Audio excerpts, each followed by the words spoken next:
여러분들 주의 이름으로 사랑합니다. 기도해 주신 덕분에 은혜 가운데 성지 여행을 잘 마치고 돌아와서 이 자리에 서게 하신 하나님께 감사와 영광을 돌리고 여러분들에게 진심으로 감사의 말씀을 드립니다. 오늘은 어린이 주일로 지킵니다. 여러분들의 자녀들이 주 안에서 하나님 앞에 은총과 귀중히 여김을 받는 자녀들이 되기를 주님의 이름으로 축복합니다. 또 부모된 입장에서 여러분들 당대보다는 후대가 7배나 더 은혜와 축복을 받는 후대가 될 수 있기를 주님의 이름으로 축원합니다. 오늘 말씀을 보면서 이런 생각을 합니다. 이 말씀은 누가 누구에게 주는 것인가? 1절에 보면 내 아들아 이렇게 시작합니다. 이 말은 아버지가 아들에게 전하는 말씀입니다. 그런데 그 말씀은 아버지의 말씀이 아니라 아버지가 받았던 말씀, 아버지가 섬기던 하나님이 이렇게 말씀하신 내용을 내가 이렇게 살았다. 그러니 너희도 이 하나님 말씀을 따라 아버지의 말을 따라 이렇게 살아가면 좋겠다 하는 그런 내용으로 기록된 것이거든요. 다시 말하면 이 말씀은 아버지의 지식을 물려주거나 아버지의 경험을 물려주려고 하는 것이 아니라 아버지가 받은 하나님의 말씀을 아들에게 물려주고 싶은 그런 마음으로 이 말씀을 기록했다. 다윗이 아들 솔로몬에게 유언으로 남긴 말씀이 있습니다. 역대상 28장 9절에서 이렇게 말씀하고 있는데요. 한번 같이 읽어볼까요? 시작. 내 아들 솔로몬아 너는 네 아비의 하나님을 알고 온전한 마음과 기쁜 뜻으로 섬길지어다. 여호와께서는 모든 마음을 감찰하사 모든 의도를 아시나니 내가 만일 그를 찾으면 만날 것이요 만일 내가 그를 버리면 그가 너를 영원히 버리시리라. 아멘. 자, 말씀해 보면 내 아들 솔로몬아 너는 네 아버지의 하나님을 알고 이렇게 말씀을 하고 있거든요. 그 얘기는 내가 만난 하나님을 너도 만나고 내가 섬겼던 하나님을 너도 섬기고 또 내가 온전한 마음과 기쁜 뜻으로 섬겼던 것처럼 너도 그렇게 섬기고 내가 늘 찾았던 그 하나님을 너도 찾고 이렇게 섬겨라 하는 말이에요. 그러니까 내 아들아 이렇게 살아가라고 하는 것은 아버지의 사상을 물려주고자 함이 아니라 아버지가 섬겼던 하나님, 아버지가 만났던 하나님, 아버지가 찾았던 그 하나님을 내가 하나님 섬기면서 이렇게 살아온 것처럼 너도 그 하나님을 찾아서 이렇게 섬겨야 된다라고 하는 것을 전하고 있는 그런 말씀이죠. 때로는 부모님들이 얘들아 나는 못했지만 너희들은 잘해야 돼. 나는 그 꿈을 이루지 못했지만 너희들이 내 대신 그 꿈을 이루어줘야 돼. 이런 생각과 말을 하는 경우가 있는데 그런 의미가 전혀 아닙니다. 내가 만났던 하나님, 내가 섬겼던 하나님, 그 하나님이 인생의 주인이시기 때문에 그 하나님을 섬기고 그 하나님을 만나고 그 하나님을 찾고 그 하나님을 따라가는 것이 인생의 최고의 성공이고 최고의 행복이다 라고 하는 것을 말씀하고 있는 줄로 믿습니다. 제가 지난번 우리 교회 자체 집회를 하면서 다시 듣고 싶은 설교, 꼭 유산으로 남겨주고 싶은 설교라고 하는 주제로 설교를 했습니다. 제가 한평생 이곳에서 사역을 감당하면서 믿음의 자녀인 여러분들에게 믿음의 아비로서 어떤 말씀을 남겨줘야 될까? 어떤 말씀을 유산으로 남겨줘야 될까? 제가 받았던 말씀, 제가 실천하고 있었던 말씀, 제가 섬겼던 그 하나님을 이렇게 섬겨야 되겠다고 하는 내용을 6시간에 걸쳐서 증거했습니다. 그래서 그 말씀을 유튜브에 띄워져 있고 이번에 그 내용을 중심으로 해서 책을 하나 내서 여러분들에게 유산으로 남겨주려고 그렇게 준비하고 있는 중에 있습니다. 여러분들도 자녀들에게 뭔가 하나를 남겨줘야 되지 않겠습니까? 물질적인 유산, 그거 남겨주려고 생각하지 마시고 가장 중요한 너희들이 기대하고 있는 것은 물질적인 유산으로 기대하고 있느냐? 그것 아니다. 그보다 더 소중한 것은 내가 섬겼던 하나님을 너희들도 섬길 수 있도록 물려주는 것이 가장 최고해야 될 일인 것을 다시 한번 강조할 수 있는 시간 되기를 주님의 이름으로 축복합니다. 그렇다면 여러분들도 자녀들에게 신앙적으로 꼭 해주고 싶은 말씀들이 있을 터인데 오늘 이 말씀을 통해서 들으시면서 자녀들에게 어떤 신앙의 유산을 물려줄 것인가 한번 생각해 보시기를 바라고요. 자, 누구든지 부모된 입장이라면 자녀들이 잘 되기를 바라는 것은 공통점을 가지고 있습니다. 그런데 오늘 말씀에도 자녀들이 복받는 비결을 가르쳐 준 거예요. 얘들아, 내가 이렇게 살아보니 하나님이 이런 복을 주시더라. 그러니 너희들도 하나님을 섬기면서 이런 복 있는 사람이 돼야 된다라고 하는 간절한 마음이 배어 있는 것을 보게 되거든요. 그렇다면 하나님 섬기는 자에게 주시는 축복을 약속했는데 어떤 복들이 있는지 한번 생각해 봅니다. 먼저는 2절 말씀을 같이 읽어보겠습니다. 2절 말씀 시작. 그리하면 그것이 네가 장수하여 많은 해를 누리게 하며 평강을 더하게 하리라. 아멘. 따라서 합시다. 장수와 평강의 복. 아멘이십니까? 여러분, 자녀들이 부모보다 먼저 가는 것 불효라고 하는 그런 말을 합니다마는 자녀된 입장에서 장수의 복을 누리도록 하는 것 부모가 원하는 일인 줄로 믿습니다. 그리고 평강의 복을 주겠다고 약속을 하고 있거든요. 그 다음에 4절 말씀도 읽어보겠습니다. 시작. 그리하면 내가 하나님과 사람 앞에서 은총과 귀중히 여김을 받으리라. 아멘. 하나님과 사람 앞에서 은총과 귀중히 여김을 받으리라 하는 이 말씀은 어디서든지 환영받는 사람, 인정받는 사람이 되게 하겠다는 거예요. 여러분들 자녀들이 하나님과 사람 앞에서 인정받고 환영받는 사람들이 다 될 수 있기를 주님의 이름으로 축복합니다. 6절 말씀도 읽어봅니다. 시작. 너는 범사의 그를 인정하라. 그리하면 내 길을 지도하시리라. 아멘. 하나님이 우리 길을 지도하시고 인도하시겠다는 거예요. 사람은 한 치 앞을 내다볼 수가 없습니다. 근데 하나님은 영원 전부터 영원까지를 동시에 보고 계시고 알고 계신 하나님이기 때문에 그 하나님이 우리 길을 인도하시고 지도하신다면 그 길이 반드시 복된 길이고 형통한 길이 되는 줄로 믿습니다. 이런 자녀들에게 복을 주시겠다고 약속을 한 말씀이지요. 8절도 다 같이 읽어보겠습니다. 8절 시작. 이것이 내 몸의 양약이 되어 내 골수를 윤택하게 하리라. 아멘. 골수가 윤택하다고 하는 것은 건강의 축복을 말하고 있지요. 모두가 건강하기를 주님의 이름으로 축복합니다. 특별히 자녀들이 건강하게 산다고 하는 이런 축복을 약속을 하고 있고요. 10절 말씀도 읽어봅니다. 10절 시작. 그리하면 내 창고가 가득히 차고 내 포도즙 틀에 새 포도즙이 넘치리라. 아멘. 이 말씀은 농경사회에서 포도즙은 하나의 큰 재물로 여겨졌던 부분이기 때문에 재물의 축복을 자손들에게 주시겠다 하는 약속이거든요. 그렇다면 이 말씀을 보면 어떤 축복을 주겠다는 것이냐? 하늘의 신령한 은혜와 땅에 필요한 기름진 복을 다 동시에 주시겠다는 영육간의 축복인 줄로 믿습니다. 그렇다면 우리 자손들에게 사랑하는 내 아들아, 내가 이 하나님을 이렇게 섬길 때 이런 복을 나에게 두셨고 너에게 두신다고 한다.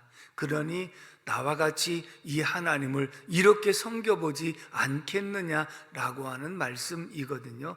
그러므로 여러분들도 이렇게 하나님을 섬기면서 내가 은혜를 입었고 이런 복을 받은 것처럼 너희들도 나를 따라서 하나님을 이렇게 섬기다가 이런 은혜와 복을 받는 자손들이 되기를 원하노라. 아멘이십니까? 자, 그렇다면 어떻게 하나님을 섬기는 것이 이런 은혜를 입을 수 있는 비결인가? 요약해서 두 가지만 말씀을 드리고자 합니다. 먼저 첫 번째 1절의 말씀을 다시 읽어보도록 하겠습니다. 1절 시작. 내 아들아, 나의 법을 잊어버리지 말고 내 마음으로 나의 명령을 지키라. 아멘. 따라서 합시다. 하나님의 법을 잊지 말고 지키라. 자, 이렇게 되면 하나님이 장수와 평강의 복을 주시겠다고 약속을 하고 있거든요. 그렇다면 하나님의 법을 잊어버리지 말고 나의 명령을 지키라 그랬습니다.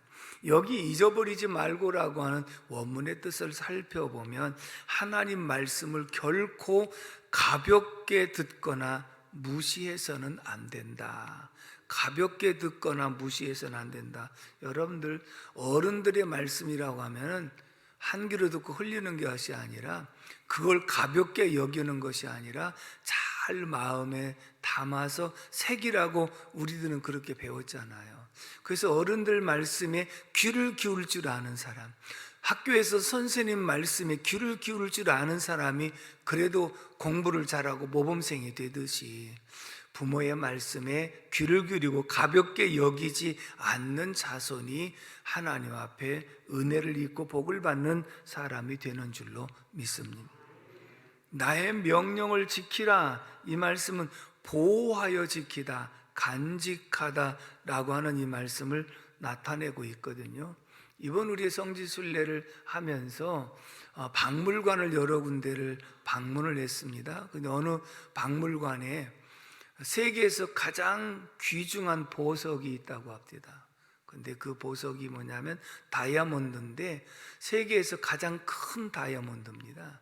얼마나 보관을 잘했는지 아주 튼튼한 그런 유리 어떤 벽 속에 넣어놨기 때문에 우리가 그것을 구경은 할 수 있었지만 접근하거나 만져보거나 그럴 수는 없었다고요. 다시 말하면 여러분들도 보석이라고 생각하면 이걸 소중하게 생각하고 간직하지 그것을 함부로 하지는 않는 거예요. 이번에 가서도 좀 느끼는 것은 여자분들은 핸드백을 좋아하는구나.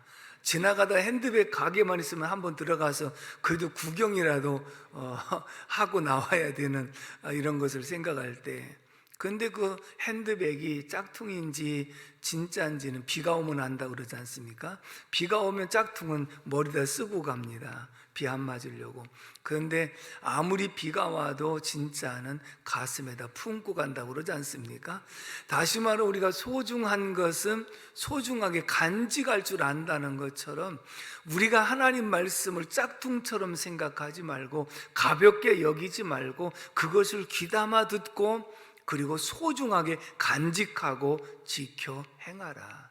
그리하면 장수와 그리고 평강의 복을 주겠다. 이렇게 약속을 하고 있는 줄로 믿습니다. 그런데 우리가 하나님 말씀을 과연 그렇게 소중하게 간직하고 여기고 있는지, 전에 극동방송에서 월요일날 프로 가운데 어제 주일날 본교회에서 담임 목사님이 어떤 본문을 가지고 어떤 설교를 했는가라고 하는 질문이 있었습니다. 근데 어제 한 설교임에도 불구하고 월요일날 잘 기억을 못하는 경우가 많지요. 그래서 제가 어제 설교뿐만 아니라 오늘 낮에 설교하고 저녁에 낮에 설교 뭐 했냐고 물어보면 잊어버리는 경우가 너무 많더라고요. 그러니 우리가 정말 이 말씀을 소중하게 생각하고 소중하게 간직하고 있는가라고 생각해 보면 과연 우리 자손들에게 얘들아 하나님 말씀은 소중하게 여겨야 돼. 하나님 말씀은 마음에 잘 간직하고 지켜야 돼. 이렇게 과연 말할 수 있을까? 그런데 그렇게 소중하게 간직하고 지키는 그런 삶에게는 반드시 장수의 축복과 평강의 복을 주시겠다고 약속을 하고 있는 줄로 믿습니다. 그래서 이 말씀은 마음으로도 소중하게 지키고 행동으로도 실행에 옮겨야 된다 하는 것을 말씀하고 있거든요. 저는 이 말씀을 이렇게 적용을 해보고 싶습니다. 저희들이 자랄 때 예절 교육을 참 잘 받고 자랐다는 것을 느낄 수 있습니다. 설날 명절이 되면 이제 아침에 할아버지 할머니가 계시면 아버지 어머니가 우리들에게 모본을 보여주신 것 같아요. 할아버지 할머니에게 먼저 세배를 합니다. 그리고 우리들에게 이어서 할아버지 할머니에게 세배를 하게 하고, 그리고 따로 앉아서 부모님에게 우리가 세배를 했습니다.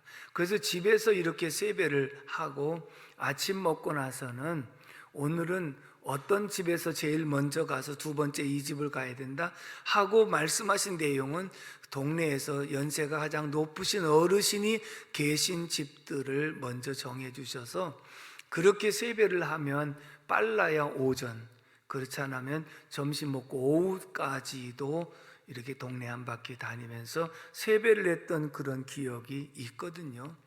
그리고 길에서 어른들을 만나면 다가가서 공손하게 90도로 절하면서 인사를 드렸던 이러한 교육을 받았습니다.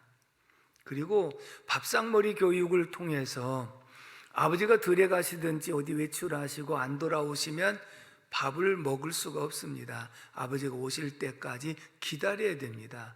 그래서 아버지를 모시고 와서 아버지가 수저를 먼저 드시면 우리들도 그때서 이어서 수저를 들게 했습니다. 어른을 먼저 공경하는 마음, 위에 분들을 생각할 줄 아는 그런 마음을 우리가 교육을 받았지요. 그리고 스승의 말씀은 정말 권위가 굉장히 높았습니다.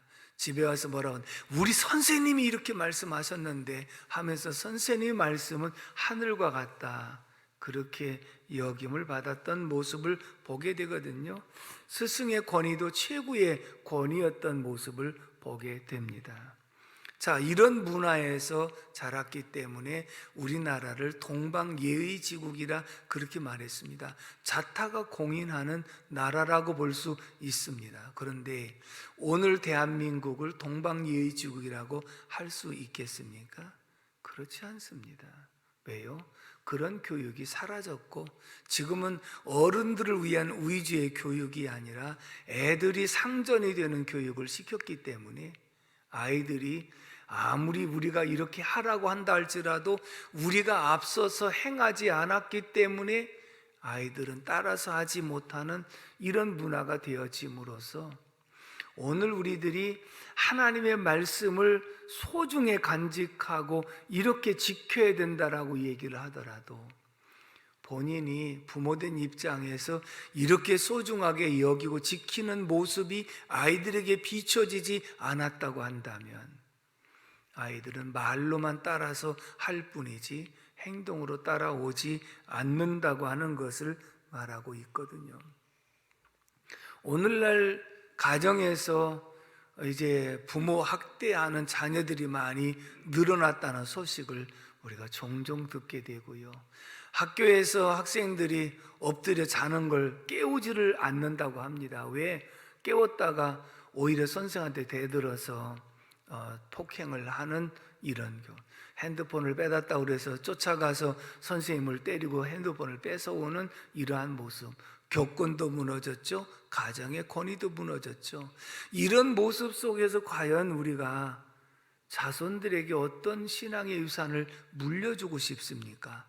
중요한 것은 나는 못하지만 너희는 해야 돼가 아니고 우리가 밥상머리 교육을 받으면서 그렇게 자라왔던 것처럼 또 이웃집에서 맛있는 것을 가져오셨다 할지라도 어른들이 오시기 전에는 감히 거기에 손도 못 대고 기다렸던 모습, 이런 것들이 결국은 우리들에게는 이것이 문화로서 통한 것이었지만 오늘날에는 그런 문화가 없어져 버렸기 때문에 자녀들에게 아름다운 신앙의 교육을 시키고 물려준다고 하는 것 결단코 쉬운 일은 아니다. 그러나 그렇다고 해서 우리들이 방치하고 있을 수는 없지 않습니까? 오늘 5절 말씀을 다 같이 읽어보도록 하겠습니다. 5절 말씀 시작. 너는 마음을 다하여 여호와를 신뢰하고 내 명철을 의지하지 말라. 아멘. 이 말씀은요, 여호와를 신뢰하고 내 명철을 의지하지 말라 하는 이 말씀은, 얘들아, 내가 지금까지 살아보니까 내 지식을 의지하고 가다가 되는 일이 없더라. 그리고 내 경험을 앞세우고 갔다가 되는 일이 없더라. 내가 하나님을 신뢰하고 하나님을 의지하고 갔더니 그 길이 형통한 길이 되더라. 이것을 보여줘야 된다는 거예요. 이 말은 내가 오직 신앙생활 하면서 예배를 앞세우고 기도를 앞세우고 봉사를 앞세우면서 그 나라와 그 일을 구하고 따라갔더니 안 될 것 같던데 되더라. 더딘 것 같은데 되더라. 그러니 내가 지금까지 너희들 보는 데서 생활해 온 것처럼 하나님을 신뢰하고 하나님을 의지하고 하나님을 따라가는 이것이야말로 인생에서 내가 최고로 터득한 가장 중요한 요인 중에 하나가 아니겠느냐.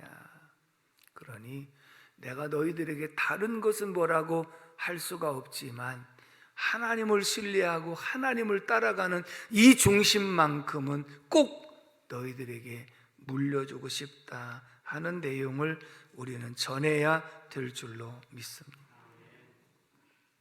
우리가 울어보고 웃어보니 웃는 것이 낫더라고 하는 말이 있듯이, 내가 내 생각대로 내 지식대로 내 경험대로 살아보니 그것보다는 하나님 중심으로 사는 것이 최고의 은혜더라. 이런 고백이 있을 수 있기를 주님의 이름으로 축복합니다. 따라서 합시다. 오직 예수 그리스도, 오직 하나님, 오직 하나님 말씀. 아멘이십니까? 이것을 우리가 잘 물려줄 수 있기를 주님의 이름으로 축복합니다.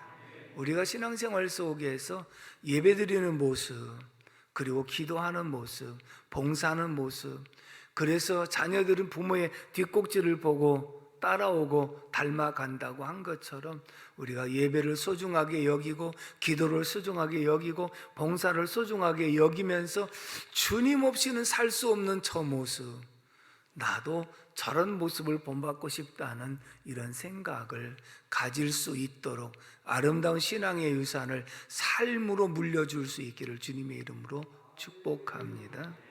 두 번째, 9절의 말씀을 다 같이 읽어보겠습니다. 9절 시작. 내 재물과 내 소산물의 처음 익은 열매로 여호와를 공경하라. 아멘. 따라서 합시다. 여호와를 공경하라. 이 말씀은 부모된 입장에서 여호와를 공경하는 모습을 보여줘라. 공경하는 모습을 보여줘라. 이 말씀은 하나님을 먼저 섬기고 그리고 사람을 섬길 줄 아는 이런 모습인데요, 오늘 이 말씀은 내 재물과 내 소산물의 처음 익은 열매로 여호와를 공경하라 하는 이 말씀은 11조와 헌물을 말하는 거예요.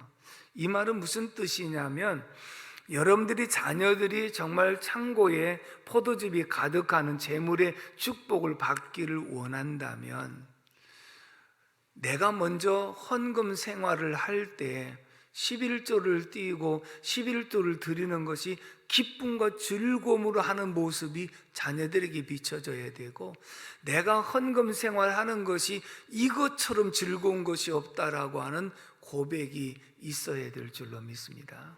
저도 처음에 11조에 대한 말씀이 부담이 되면서 못하다가 11조를 한번 해야 되겠다고 반 11조를 떼었을 때 마음에 한없는 기쁨을 느꼈고, 그 다음부터 11조를 하면서 기쁨이 가득했고, 건축원금을 작정하고 첫 달 건축원금을 떼어갖고 헌금을 가지고 갔던 그 주일에 그렇게 기쁠 수가 없었고 1년 동안 작정한 거 내면서 그렇게 기쁠 수가 없어요. 그래서 저는 처음 은혜 받고 그때부터 헌금 생활이 그렇게 즐거울 수가 없었거든요.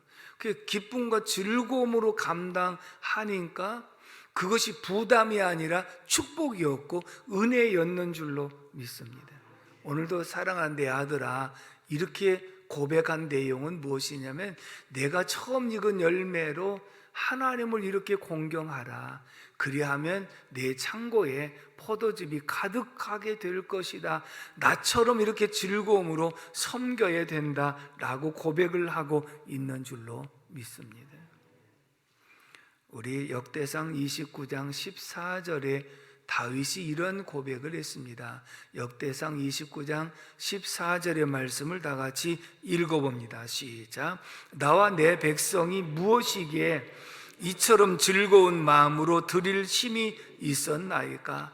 모든 것이 주께로 말미암아 싸우니 우리가 주의 손에서 받은 것으로 주께 드렸을 뿐이니이다. 아멘. 얼마나 멋있는 고백이었어요. 다윗은 일평생의 소원이 성전 건축하는 것인데 하나님이 허락하지 않았어요. 그렇지만 내 후대에 허락하겠다 약속을 받았어요. 그 약속을 받고 그때부터 건축을 위한 준비를 다윗이 다 한 거예요. 백성들에게 전했더니 백성들도 건축 헌금에 모두가 동참을 했는데 이것이 차고 넘쳤거든요. 그랬더니 다윗이 하나님 앞에 이런 고백을 한 거예요. 하나님, 나와 내 백성이 무엇이기에 이처럼 즐거운 마음으로 드릴 힘이 있었나이까? 이렇게 많은 이 예물을 준비해 드린 것이 우리가 언제 이렇게 드릴 만한 힘이 있었나이까? 돌아보니 우리가 기쁨과 즐거움을 드릴 수 있었던 것은 모든 것이 주께로 말미암아 왔고 다시 주에게 드렸을 뿐이었기 때문에 우리가 즐거움으로 드릴 수 있었습니다. 제가 종종 드린 말씀 가운데 제가 부모님 떡 심부름을 했던 모습, 내 것이 아니라 부모님 떡을 가지고 이웃집에 갖다 드리는 그 즐거움, 내가 주님께 받은 것을 다시 주님께 돌려드린다는 것, 만물이 마지막에 가까웠으니 너희가 정신을 차리고 기도하라고도 말씀했지만 모든 것이 주에게로 왔고 주로 말미암고 주에게로 돌아간다고 하는 이 말씀을 생각할 때 우리가 날마다 주님께 감사한 마음으로 드려지는 모습이 후손들에게도 놀라운 축복으로 다가오게 되는 줄로 믿습니다. 여러분들이 헌금을 준비하면서도 즐거움으로 준비하고 아이들에게 그런 모습이, 그 다음에 아이들이 용돈의 개념을 알 때쯤 되면 용돈을 주면서 11조를 이렇게 드리는 거다. 그리고 11조는 하나님의 것을 구별해서 드리는 것이다. 하나님이 다 주신 것 아니냐, 부모님 통해서 너에게 용돈 주신 것이 아니냐, 그러니까 하나님 것을 먼저 드리는 것이다. 이스라엘 민족이 복을 받았던 이유 중에 어떤 분이 그랬어요. 이스라엘 민족들은 집 안에, 대문 안에 11조 함을 만들어 놨다는 거예요. 밖에서 수입이 있으면 그 가운데 집에도 안 갖고 들어가고 거기서 11조를 떼어서 11조 함에 넣어 놨다가 그리고 집에 들어가서 나머지는 이제 자기 생활할 수 있는 것을 준비하지만, 그리고 교회 갈 때는 11조함을 열어서 11조 모아놨던 것을, 왜냐하면 내 것이 아니라고 하는 것을 처음부터 그렇게 가르쳤던 모습인 것 같습니다. 오늘 우리들은 부모님이 즐거움으로 하나님을 섬기는 이 모습을 보여줘라. 그러면 자녀들도 이렇게 섬기다가 재물의 복을 받지 않느냐. 잠언서 11장 24절에서 25절 말씀을 읽어보도록 하겠습니다. 시작. 흩어 구제하여도 더욱 부하게 되는 일이 있나니 과도히 아껴도 가난하게 될 뿐이니라. 구제를 좋아하는 자는 풍족하여질 것이요 남을 윤택하게 하는 자는 자기도 윤택하여지리라. 아멘. 여러분, 하나님께 드린 자는요, 뺏어가시는 하나님이 아니라 더 주시는 하나님, 흩어 구제하여도 더 풍족하게 하게 하시는 하나님, 그러나 과도히 아껴도 더 가난하게 될 뿐이라고 하는 것을 말씀하고 있습니다. 사랑하는 성도 여러분, 여러분들 당대보다 후대가 더 잘 되기를 주님의 이름으로 축원합니다. 그렇다면 우리가 해야 될 일은 내가 섬기는 하나님이 나는 이렇게 섬겼다, 말로만 섬긴 것이 아니라 자손들이 내 모습을 보고 우리 부모님은 하나님을 참 즐겁게 섬기시더라, 예배 드리러 가시는 모습도 즐거우시고 기도하러 가시는 모습도 즐거우시고 봉사하는 모습도 즐거워하시더라. 대개 자녀들은 부모의 재능을 닮아가거든요. 그렇기 때문에 부모님이 그 재능대로 해 나가시면 자녀들도 따라오게 돼 있고, 부모의 은사도 자녀들에게 많이 물려지는 경우가 있기 때문에 자녀들도 부모의 은사 따라 섬기는 모습을 아름답게 섬길 수 있을 때 결국은 이것이 자손들이 잘 되는 축복인 줄로 믿습니다. 오늘 우리들이 자손들에게 반드시 물려줘야 될 신앙, 그것을 다시 한번 정립하시고 자손들에게 아름다운 신앙 유산을 물려줄 수 있기를 주님의 이름으로 축복합니다. 기도합니다. 고마우신 하나님 아버지, 은혜와 사랑을 진심으로 감사를 드립니다. 오늘도 어린 주일로 지키게 하시고 부모된 입장에서 자녀들에게 어떤 신앙의 유산을 물려줘야 될 것인가 가르쳐 주심을 감사합니다. 내가 섬기던 하나님을 자녀들도 섬기고, 내가 만난 하나님을 자녀들도 만나고, 내가 의지하고 찾았던 하나님을 자녀들도 찾게 하는 이 중심 신앙 물려주게 하여 주옵시고, 하나님을 섬기는 그 아름다운 공경의 마음이 자녀들에게도 놀라운 은혜와 축복이 되는 역사가 있게 하여 주옵소서. 예수님의 이름으로 축복하며 기도합니다. 아멘.